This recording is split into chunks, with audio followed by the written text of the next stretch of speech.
Welcome to the Keiser Report, episode number 400. I'm Max Keiser. For 400 episodes, we've been exposing markets, finance, scandal, Jamie Dimon, silver liberation, German gold, collateral faking, zombie banking, paper printing, the bond-pocalypse, currency wars. Oh, Beelzebub! Yes, Max, Beelzebub is in the headlines, but first I wanted to set this up in that you and I watched an interview with the legendary photojournalist who is often in war, a war reporter, Don McCullen. And in it he said, referring to his time in Vietnam, he said that he often slept next to corpses. And in war, one gets used to that. And of course, Keiser Report is a financial war report. And it made me realize with all these dead banks, these zombie banks and zombie economies, it seems that people have gotten used to just the corpses all over the place, and they don't even notice the smell anymore, as Don McCullen referred to. So, of course, I have this image of Beelzebub. That's not even a doctored photo. It's not a William Bonsai 7. It is the president last week when a fly landed between his eyes. And, of course, either he's a Beelzebub or there are corpses around him, and somebody, Anna Brodowskaya, did send me this image, and this is Jamie Dimon. What he really looks like, she has a filter, an Instagram filter that shows the true nature of the subject. Oh, absolutely. In a war setting, the corpses stink and they rot, and you can smell them. But here in the financial war, banks like HSBC, Lloyds, Barclays, Royal Bank of Scotland, they're run by zombies. They're dead. They're rotting, but you don't smell it because the rotting banking system doesn't emit an odor as such. So people are not aware that they're walking amongst the dead. The British pound is a zombie currency, and the British bankers are all necrophiliac-loving zombie bankers and banksters. And this is what we do. We report on it. We're on the front lines. Well, exactly. But I think there is an awful stench. We all did smell it in 2007 and 2008. People were panicked. People were scared. That was because of the stench of the banking system. But people are used to it now, and they just think, oh, well, I'll eat my horse meat burger, and they move on.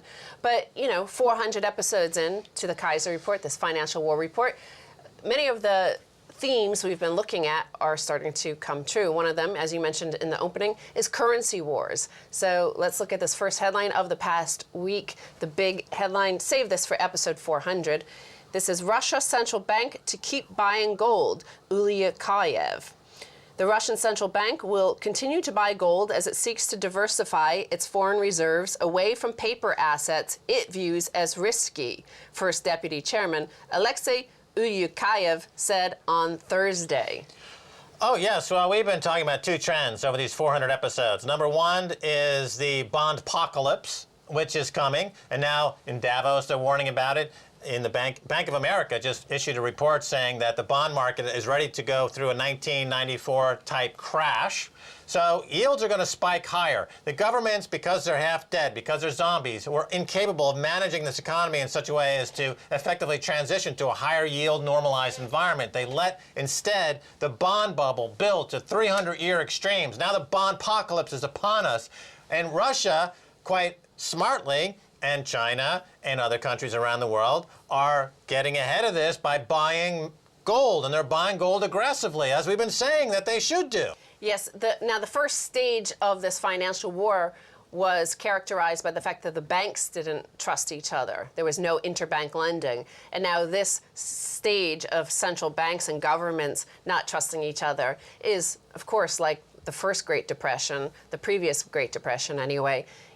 That then starts to lead to world wars. Now, the Bank of Russia has built up the world's fourth largest foreign reserves, worth $530 billion, and 10% of that is in gold.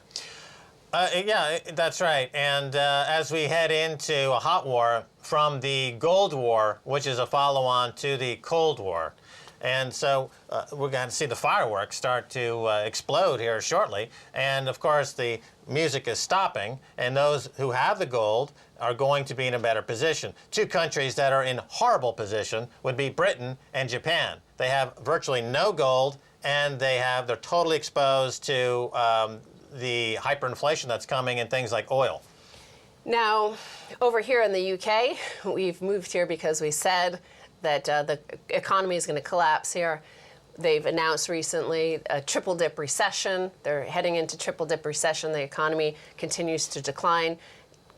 David Cameron threw a Hail Mary pass of saying we're going to have some referendum in like 5, 6, 7 years' time. Lord knows when, somewhere out in the future. So destabilizing this already unstable system. But also, here's a headline from the past week. This is very interesting because we interviewed Simon Rose of Save Our Savers, and he noted a few months ago that there's this weird confusion in the UK between deficit and debt. The deficit, of course, is the annual budget deficit of the government, and the national debt is built up over decades. Who knows how long it's been building up and how big it is here. It's close to 1.4 trillion pounds. But David Cameron tells porkies about Britain's national debt. David Cameron on ITV said this, quote, "Though this government has had to make difficult decisions, we are making progress. We are paying down Britain's debt." And now we're going to cut to a party political broadcast where he's telling these porkies, he's confusing the British population between deficit and debt. But I know people don't just want to hear from me, they want to know the facts. That's why we're letting people know exactly what this government's achieved so far.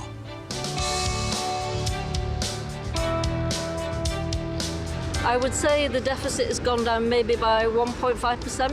2-3%. 3%? I'll be honest with you, I don't know.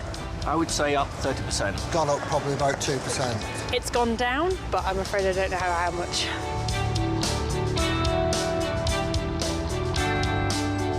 That's great. That is quite surprising. That's pretty good going. I think they've done well, yes. So the Spectator, referring to this political broadcast, says, as you can see, people were asked to guess how much the deficit is going down.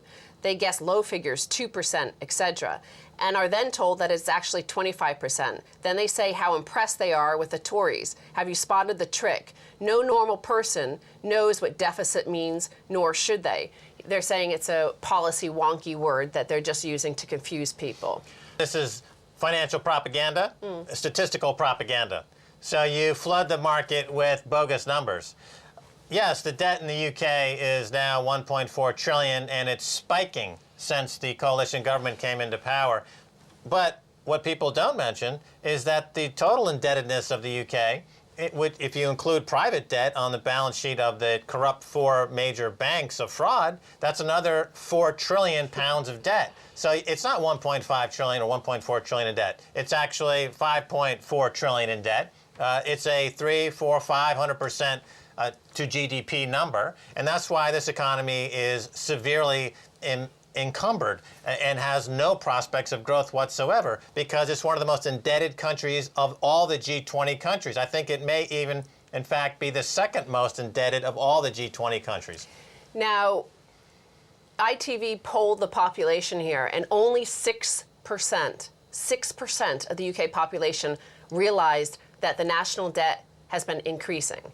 94% didn't know this because of all of this propaganda, when in fact, David Cameron's policy is to increase Britain's debt by 60%, more than any European country, to increase it more over 5 years than Labour did over 13 years. Just yesterday, we learned the national debt had hit 1.11 billion pounds, and it's heading to 1,400 billion, i.e. 1.4 trillion pounds, which, by the way, is about what the cost of the bailouts of the UK banks is.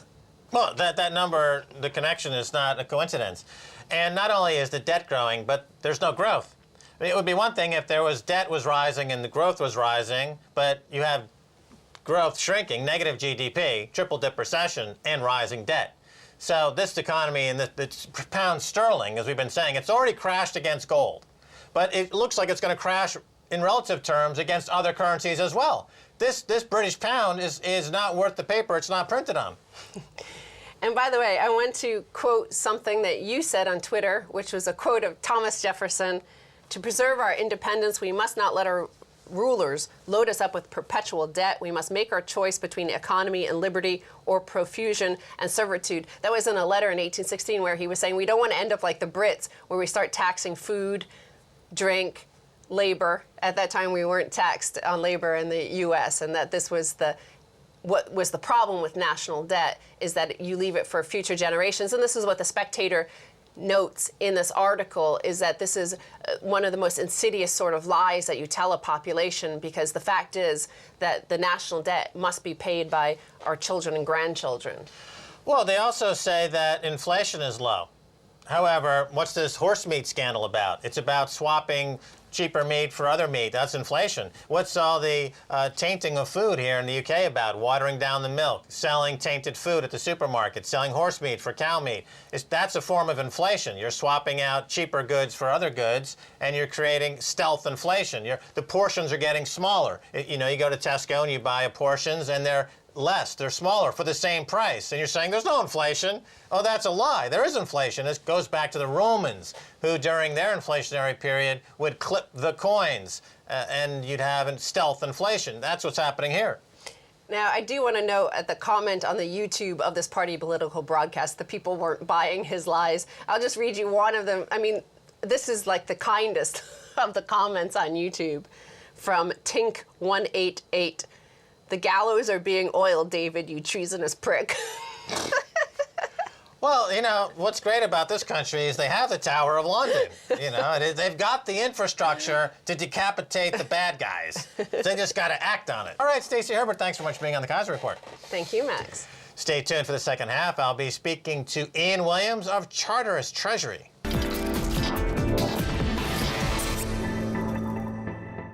Hi, I'm Max Keiser. Welcome back to the Keiser Report. Time now to turn to Ian Williams, Chairman and CEO of Charteris Treasury Portfolio Managers. Ian, welcome back to the Keiser Report. Thank you. Okay, Ian, last time you were here, we were talking about silver. You had a bold prediction. You were looking for $150 on silver. It's up 6% already in 2013. Yeah. What's the update? Well, so far so good. I mean, it's doing roughly in a small way what we thought it might do. It's going up. It's pretty much almost gone up every day this year, and it's outperforming gold, which is something else we thought would happen. And we think there's a lot more potential in the move. I mean, the US Mint has had to stop selling silver coins. Yeah, what do you make of that? There's apparently a shortage. There's a shortage is developing in the silver market. Is that correct? That's right. There's just a massive demand for these silver coins, and they can't mint them fast enough. So. And what's the annual supply of silver? Is not that great. That comes out of the ground, right? It's only about 700 million ounces. Yeah, exactly. And unlike gold, one of the big differences between gold and silver is the central banks aren't sitting there with tons and tons of silver in their vaults. The central banks don't own any silver. They own loads of gold, but they don't own any silver. So there's not this immediacy of supply that can suddenly hit the market. People are confused by silver because it's both a monetary metal, but it's also an industrial metal. It's used now in solar. That's correct. And of course, there's these huge solar arrays being constructed around the world, the use of silver. Now people are buying it as a monetary metal. And there's another interesting relationship I'd like to talk, for you to talk about it, between the price of silver versus gold in ounces, and there's a relationship there. Historically, it usually would be 16 ounces of silver to 1 ounce of gold. These days, it's more like 50 or 53 ounces of silver to gold. There's this huge gap. Yeah. We'll talk about that. First of all, on solar panels, it takes 2/3 of an ounce of silver for every solar panel that's made. And as the technology starts to get more advanced, solar power is potentially the big growth market in. See, a lot of the emerging world, it also lives in the hot countries. So countries like India, solar, the potential increase in solar panels in a country like India, which doesn't have a great national grid, but has lots of sunshine, is phenomenal. And then you look at all the Arab countries. I mean, it's all about price. It's all about how solar is priced relative to oil. But I mean, if you look at a country like Abu Dhabi, they've got huge amounts of unused land in the desert, got loads of money, but they got no water. So it's a no-brainer at some stage. They're just going to fill the desert it up with solar panels and use the energy to convert seawater into fresh water. And so it's huge. Potential for solar is enormous, far more than on a global scale than something like wind farms or... So desalinization of seawater is also used with these solar array Well, you projects. use the energy, you use the electricity to then boil the water and effectively convert. See, at the moment, that's what they do, but they use oil to convert, which doesn't cost them anything because it comes out of the ground for virtually nothing. But at some stage, you can see a situation where all these vastly rich countries and growing countries all around the world, solar power is going to be a major answer to their energy shortfalls. Let me ask you a question of something I saw out of China. I think you have maybe more insight into it, but there was a report last week that production of the Apple's 27-inch screen for their computer, which uses silver, they actually had to halt production because they couldn't source silver. There's a real problem. I mean, it was like the same with the mint. This US mint can't get enough silver to churn out these coins, so they've had to temporarily halt sales of the coins.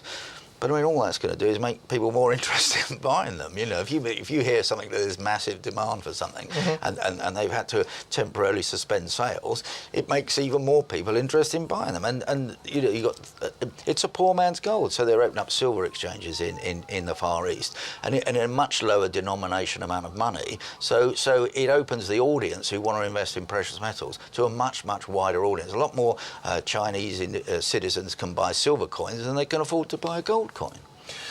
Now, a lot of people talk about manipulation in the silver industry and in the gold and gold markets. The Gold COMEX, mainly, gold, but also silver. There's a huge investigation into this. And one thing I've noticed about the silver market, whether it's the COMEX or the LBMA, is that the quantity of sell orders that would knock the price of silver down $1 is 1/50th. Yes. The number of buy orders that it would take to move the price of silver up $1. Right. In other words, the way that the market is currently configured. One big seller and lots of small buyers. Right. There's a constant seller there, 50 times bigger than any buyer. Yeah.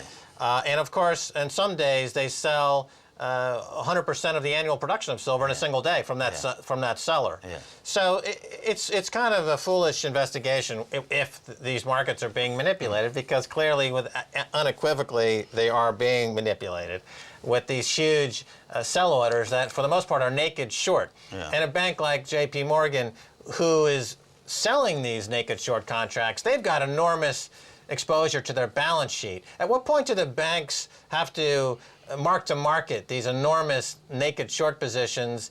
And is this going to lead to a markdown of these banks? And then from there, I want to get into their exposure to the bond market a little bit. But what are your thoughts on this? Well, I used to work at Chase Manhattan Bank, which is now part of J.P. Morgan, and our desk, which was on the bond and foreign exchange desk, was right next door to the gold bullion desk. So we used to actually sit next to these guys, and we didn't see them taking any big positions. And a lot of what they did was customer driven. So if it is J.P. Morgan that goes into the futures market and sells, you know, a big lump of silver, very often, or gold, very often they had a mining company or a customer that they were doing some financing deal with, and it was purely a hedge. And it's you can't, if you're a futures trader, sit in the pit and JP Morgan come in and sell a big lump of silver. You don't know whether that's for their proprietary desk, you don't know whether they're hedging some sort of loan agreement where they've lent the mining company some money and they've had to forward hedge out some production. You don't know what drives the deal. All you can see is them doing it. You have absolutely no idea behind what driving the transaction. The industry, the mining industry, silver, gold mining, they have a need to hedge their output. To lock in prices and to get some predictability in their earnings stream. Yeah, I mean, that's a variable item, but that's... Yeah, but look at like American Barrick, big gold miner, for example. Yeah. They have gotten rid of all their hedges. They've canceled their hedges. Yeah. They're net buyers of gold in this market. And we've seen that in the last 3 or 4 years. So I understand what you're saying, that there's an industry need to be hedging, and you see this all the time. But the industry has been unwinding their hedges. And you also have a very unseemly relationship between J.P. Morgan, who's got a $90 trillion derivatives portfolio, and the Federal Reserve Bank and the Treasury. So is there a customer? Is there a customer, the Federal Reserve Bank and the Treasury? How much overlap is there? Yeah, well, on the hedging and de-hedging, in the bull market, I mean, when the bull market in gold and silver started off in sort of at the turn of the century, most of the miners had big hedges on their books.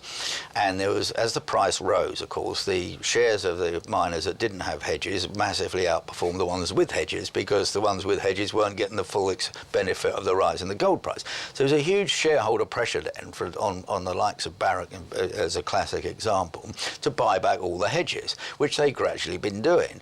But then these banks still insist that if you're a mining company and you want to borrow money, so again, the mining company wants to develop a mine or wants to do some capex, it needs some cash. If it goes to the bank won't, are very reluctant to lend money to mining companies without locking in hedging a percentage of the future production. So it's not that the mining companies want to hedge the production themselves. Very often it's the only way they can get the money. The other way is to issue more shares, which the existing shareholders then suffer dilution, and they don't particularly want that either. So very often, if everyone is convinced the price is going up, it's probably better to borrow money from the bank rather than issue shares, and the bank will nearly always insist that 30-40% of the production is hedged, because it's viewed as too risky a transaction for the bank, because the price, it goes all over the place, and they can't guarantee future repayment of their loan. You mentioned mining. There's a lot of talk about what would you call peak gold or peak silver. How close are we to, I mean, seemingly like South Africa, the gold is really down to a trickle. Oh yeah, I mean, that peaked ages ago. So what about silver and gold? How is it, have we hit peak gold, peak silver? No, I mean, there's probably, I think, going back to your 17-to-1 ratio, there's a similar amount. There's like, I think, 16, 17 times more silver in the Earth's crust than there is gold. So if you look at the performance of the various mining companies, it seems that the silver miners have fewer problems in expanding and maintaining their production than the gold mining companies. A lot of the silver mining is based in Mexico, and there's a lot of silver left behind from when the Spanish first started mining it, when they invaded Mexico, and in a way that there's not much gold left behind in South Africa. Virtually all the easy gold in South Africa was ripped out years ago. You mentioned Mexico. Also, with passage of NAFTA under Clinton, it allowed for North American miners, in Canada particularly, to go down to Mexico under a new treaty engagement and reopen mines, silver mines that have been dormant for years. That's right. And they're using modern technology and they're extracting silver. Okay, there's silver coming out of the ground, but 700 million ounces, but it's being bought up by the industry, and we're running out of silver ounces. So at what point do we have a silver shortage crisis? Because you're saying two things here. You're saying that supply is pretty ample, but you're also saying there are shortage and bottlenecks developing. Is it a distribution problem? Where at this point does it become, we see the evidence of that? No, I think what will happen is that there is massive potential demand for silver, which is why we think the price will rise much higher. And as the price rises, the mining industry will respond to rising prices by starting to mine some of the surplus silver that is still possible to mine in Mexico. Because as you rightly say, when the Spanish were mining silver, they could only dig out what was really easy because they didn't have access to all this modern technology. So there's still big lumps of silver there that the Spanish never bothered or couldn't get out, that the modern mining industry can get out. So, but they're only going to do that in response to the higher price. So the higher price comes first, and then the mining activity will follow. So your target on silver is 150. Yes. And since you've been here, you don't see any reason to step away from that price target. It's pretty much fulfilling the chart you're looking for. I mean, we only put this forecast out just before Christmas. It's already up 6% or 7% this year already. It's already outperforming virtually every asset on Earth at the time, and we see that continuing. Okay, we have about 30 seconds left. I just wanted to touch briefly on what I call the bond-pocalypse. Okay. Gilt market was in a 300-year high, started to back off. Yes. Is the UK bond market ready to correct? Yes, big time. Big time? Like how badly? Where are we going with this? Well, I think it'll something. I mean, the last big major bear market in gilts and treasuries was in 1994, where they fell, long-dated bonds fell 25% in 6 weeks. And I think what you're going to see over the coming 2 or 3 years will make 1994 look like a vicar's tea party. Right, and there's a rotation from bonds into Equities, stocks yes. and bullion, precious metals. Yeah, so but yeah, out of what would be deemed to be monetary assets, i.e. cash and bonds, which are the value of which is probably going to get inflated away, into what would be real assets, which would be equities mainly at the moment, blue chip equities, and then it will trickle down into commodities and into ultimately the biggest beneficiary we think will be mining shares. Absolutely. All right, Ian Williams, we're out of time, but Okay. thanks so much again for being on the Keiser Report. Okay, thank you. All right, that's all the time we have for this edition of the Keiser Report with me, Max Keiser, and Stacey Herbert. I'd like to thank our guest, Ian Williams of Charteris Treasury. If you'd like to contact us, please tweet us at Keiser Report at facebook.com/Keiser Report. Until next time, Max Keiser saying bye, y'all.